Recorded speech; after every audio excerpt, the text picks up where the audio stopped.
नमस्ते दोस्तों, आज हम बात करेंगे रूबिकॉन रिसर्च आईपीओ के बारे में। क्या यह आईपीओ वाकई में पैसा बनवाने लायक है या सिर्फ हाइप है?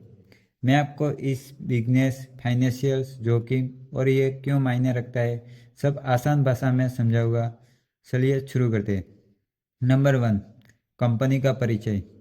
रूबिकॉन रिसर्च एक फार्मा कंपनी है जो दवाइयों के फार्मूलेशन और उनके मैन्युफैक्चरिंग पर काम करती है। मतलब यह दवाओं के फार्मूले बनाती है, उस पर आरडी करती है और फिर दवा तैयार करके बेचती है। खासकर ओरल फॉर्मुलेशन जैसे टेबलेट, कैप्सूल, सिरप वगैरह। कंपनी का मुख्य मार्केट यूनाइटेड स्टेट है और वो वहाँ बड़े बड़े जेनेटिक्स और स्पेशलिटी ड्रग्स सप्लाई करती है। दूसरा चरण, आईपीओ का मूल सार। चलिए आईपीओ की करेक्ट डिटेल देखते हैं। यह आईपीओ 9 अक्टूबर 2025 को खुला है और 13 अक्टूबर 2025 तक सब्सक्रिप्शन था। प्राइस बेड रखा गया है 461 से 485 प्रति शेयर और मिनिमम लॉट साइज 30 शेयर रखी है। यानी रिटेलर का बेसिक टिकट साइज ऊपरी बेड पर करीब 14,550 रुपये होता है। कुल मिलाकर कंपनी लगभग 1,377.5 करोड़ का इशू कर रही है, जिसमें फ्रेश इशू 500 करोड़ और ऑफर फॉर सेल 877.5 करोड़ शामिल है। सूचीकरण बीएससी एनएससी पर होने की उम्मीद है। लिस्टिंग टारगेट लगभग 16 अक्टूबर 2025 है। अब तीसरा चरण की बात करें तो क्यों ये आईपीओ रुचिकर है? रूबिकॉन ने हाल के वर्षों में तेज ग्रोथ दिखाई है। राजस्व और मुनाफे दोनों बड़े हैं और कंपनी के मार्जिन अच्छे हैं। वर्ष 2025 में कंपनी ने एबिटा मार्जिन और रोक आदि में मजबूत प्रदर्शन दिखाया है। यही वजह है कि कई ब्रोकर्स और विश्लेषण आईपीओ पर सकारात्मक नजर रख रहे। कंपनी आरडी में भारी निवेशक करती है और उसके पास कुछ पेटेंट्स कॉम्प्लेक्स फार्मूलेशन है जिससे प्रतियोगिता कम और मार्जिन बेहतर बनाते हैं। सबसे बड़ा जोखिम ये है कि कंपनी का लगभग 98% राजस्व यूएस मार्केट से आता है।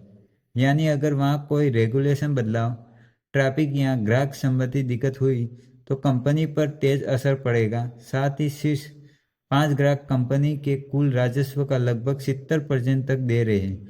यह कस्टमर कॉन्सेंट्रेशन रिस्क भी बड़ा है। सरल शब्दों में समझे तो एक बाजार और कुछ बड़ों ग्राहकों पर अधिक निर्भरता मतलब बराबर जोखिम होगा। अब पांचवा सुने तो फाइनेंशियल स्नैपशॉट। कंपनी ने पिछले कुछ वर्षों में अच्छी ग्रोथ दिखाई है। रेवेन्यू ग्रोथ तेज रही और मुनाफे के अनुपात में सुधार आया। वर्ष 2025 में एबिटा और मार्जिन करीब 20% के आसपास रिपोर्ट हुआ और रोक भी उच्च रहा, जो कि फार्मा इंडस्ट्री के मानकों से अच्छा माना जाता है। आईपीओ में इकट्ठा होने वाले फंड्स का बड़ा हिस्सा जो ये यूज करेंगे पैसा, वो डॉक्ट रुपए करने और एक्विजिशन एक्सपेंस में लगाया जाएगा, यानी बैलेंस शीट को मजबूत करने का प्लान है। छठा, वैल्यूएशन और ब्रोकर व्यू।